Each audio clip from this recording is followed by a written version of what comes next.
इनको भी यूज किया जाए, बाबा परदादाओं की हमारी पहचान है। तो उन्होंने जरासंध नाम के राक्षस का मुकुट अपने सिर पर उस दिन धारण किया था। कहते हैं कि सोना पाना भी खराब है, सोना खोना भी अच्छा है, सोना पाना भी अच्छा नहीं है। तो ये दोनों चीज जो है खराब ही खराब है। तो खराब कैसे है? खराब ऐसे है कि जब कोई हराम का सोना है, पाया हुआ धन है, तो उसमें कलयुग का वास होता है सोने में। और जो अपने बीसों नाखून की कमाई का खरीदा हुआ सोना है, उसमें भगवान श्री नारायण का वास होता है।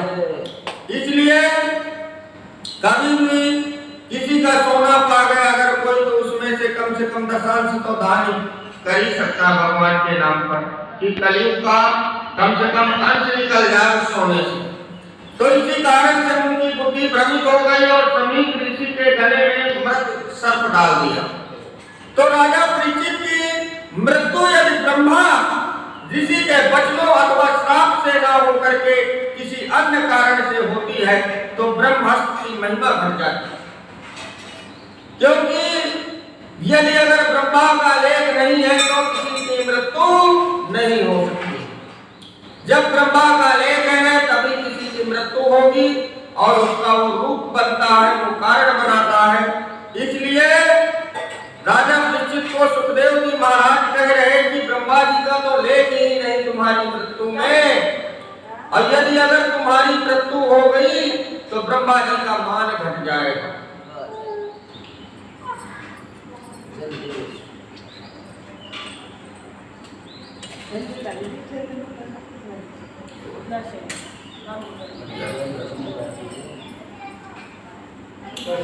तो क्योंकि ब्रह्मास्त्र जिसे नहीं मार सका, जब कल आपको बताया था ना मैंने, जब ब्रह्मास्त्र का प्रयोग कर दिया था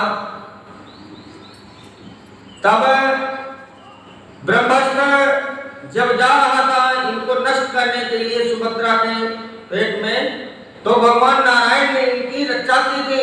तो कहते हैं कि जिस व्यक्ति को ब्रह्मास्त्र नहीं मार सका उसको ये श्राप क्या मारेगा। तो सुखदेव जी भगवान की प्रेरणा से वहां पहुंचे और भगवान पुरुषोत्तम श्री कृष्ण सर्वदा एवं सर्वज्ञ है, वो तो सब जगह विराजमान है। तो उन्होंने अपने प्रिय भक्त नारद जी के द्वारा उन्हें नारायण सरोवर से बुलवा कर भेज दिया, सुखदेव जी को भी। जब भगवान ने समझा कि ऐसा ऐसा श्राप हो गया राजा परीक्षित को और राजा परीक्षित फली जगह पहुंच चुके हैं, तो उन्होंने नारद जी को भेजा सुखदेव जी महाराज के द्वारे और उनसे बोला कि आप जाइए, आपको फली जगह बुलावा है। तो बिना बुलाए जो है सुखदेव महाराज भी वहीं पहुंच गए। अब जब सुखदेव महाराज भी वहीं पहुंच गए, क्योंकि भगवान श्री कृष्ण की लीला कथाओं को उनसे अधिक जानने वाला संसार में क्या तीनों लोक में कोई भी दूसरा नहीं है हो सकता। तो इसमें यही कारण था कि राजा को श्राप वाणी से था, अतः उपचार भी तो वाणी से ही होगा। यदि किसी भी चीज की बीमारी है तो उसकी दवा से ही इलाज होगा। तो उसने अपने मुख से श्राप दिया है तो मुख से ही उसका उद्धार होना चाहिए। तो इसलिए सुख रूपी सुखदेव का मतलब होता है सुख। तो सुख रूपी सुखदेव जी के मधुर वाणी से, मुख से किसी की कोई भी ऐसी वाणी बोल सकते हैं, ऐसा कुछ उनके मुख से निकल सकता है कि राजा परीक्षित का उद्धार हो सकता है।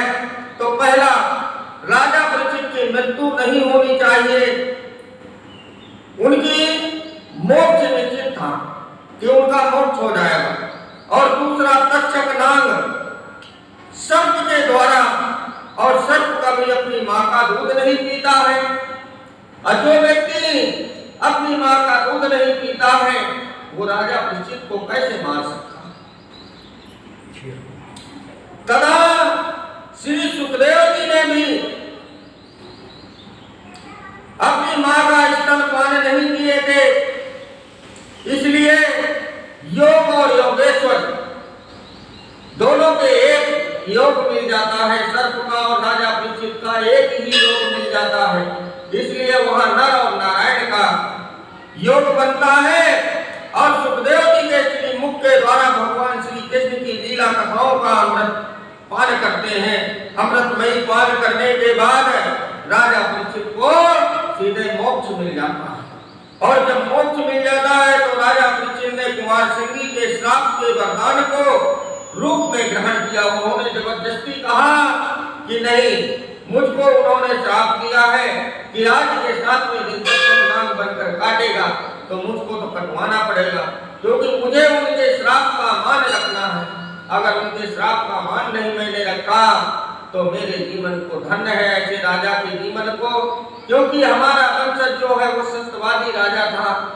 हमारे वंशज में हमारे बाबा परदादा कोई भी ऐसा व्यक्ति नहीं था जो किसी के वचन को मानता ना हो, किसी ब्राह्मण को मानता नहीं था, किसी गुरु को मानता नहीं था, इसलिए मुझे इस श्राप को अपने सिर पर रखना पड़ेगा। तो उन्होंने कहा कि मेरी मृत्यु का समय तो निश्चित तो था, किंतु मुझे मालूम नहीं था कि मुझे कैसे मृत्यु है, कैसे मरना है। ये तो था कि मुझको मरना है, श्राप होना है, लेकिन ये पता नहीं था कब को होना है, कब कैसे हो जाएगा, तो मुझे ये बात मालूम नहीं थी। तो इस ऋषि ने मेरी मृत्यु का समय मुझे बताकर मेरा बहुत बड़ा उपकार किया है। मुझको जो श्राप दिया है तो उसने मेरे साथ बहुत बड़ा उपकार किया है। तो परीक्षित अर्थात श्री भगवान के लिए आतुर हुआ जीव तक्षक काल का स्वरूप है। जितना भी संसार में जीव है इनको सबको तक्षक काल ही खाता है, सब काल के गाल में समा जाती है। सारा संसार जो है सबको काल ही खाता है। राजा परीक्षित बस को काल नहीं खाया है, वो उसी प्रकार का श्राप निकला है जैसे कि काल जो काल चक्र इंसान के पीछे दौड़ रहा है, वही काल चक्र राजा परीक्षित को तक्षक नाम के रूप में डटा है। तो परीक्षित अर्थात श्री भगवान के लिए आतुर हो गया तो काल रूपी तक्षक किसी को भी नहीं छोड़ता है।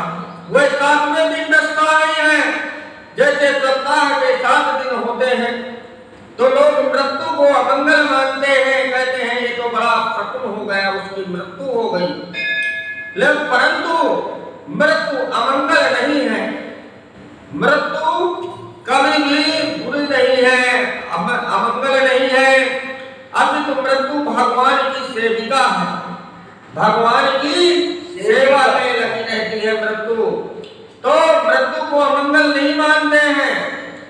अंत काल में जब मनुष्य को घबराहट होती है, जब प्राण तन से निकलते हैं, तो वह काल के डर से नहीं परंतु वह अपने किए हुए पापों को याद करके डरता है।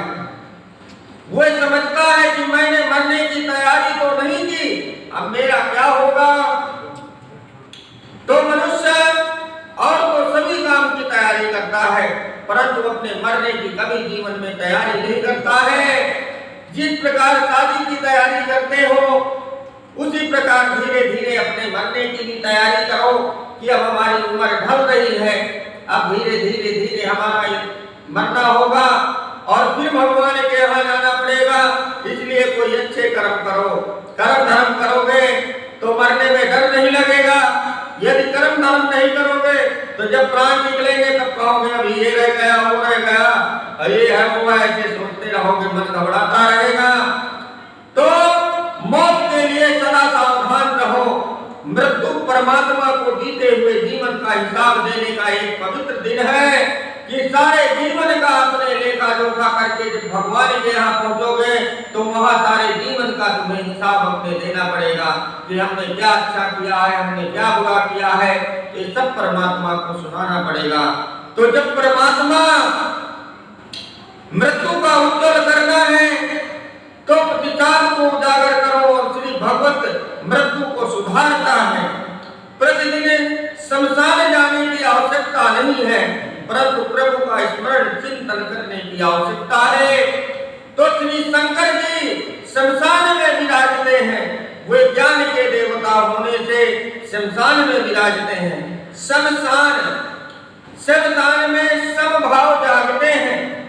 इंसान के भाव शमशान में ही जाकर के खुलते हैं। जब वो शमशान को देखता है तब उसको अपने जीवन का फल याद आ जाता है। कि यार एक दिन हमें भी यहीं आना है और हम जो है बुरे कर्म ना करें, अच्छे कर्म करें। तब उसका सम और भाव दोनों जाग जाते हैं और जब शमशान से लौट करके वो आ जाता है तो उसके सारे भाव संभाव जो है सारे भूल जाते हैं, फिर से वो अपनी दुनिया में हो जाता है। तो उजागर करें प्रतिदिन शमशान में समभाव जागते हैं, अतः ज्ञान प्रकट होता है। इसलिए शमशान ज्ञान की भूमि है और मृत्यु भी एक सत्य है। जो जन्म लिया है वो मरेगा जरूर। तो भजने बिना सोने प्राणी तेरी सोनी जिंदगानी, भजने बिना सोने प्राणी तेरी सोने जिंदगानी। अरे ओ सुने अज्ञानी तेरी सोनी जिंदगानी, प्राणी भजने बिना तेरी सोनी जिंदगानी। बाणी में मिठास अप्रमाण इतिहास, वृथा सेवा विदास श्वास राम के, भजन बिन सुन प्राणी तेरी सोनी जिंदगानी। श्री राधे बोले वृंदावन बिहारी लाल की जय।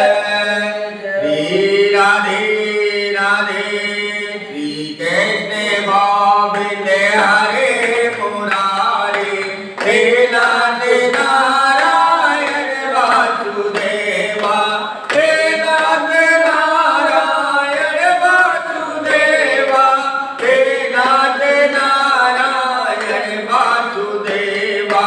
श्री कृष्ण गोविंद हरे मुरारी, हे नाथ नारायण वासुदेवा। जय जय श्री राधे कृष्ण भगवान।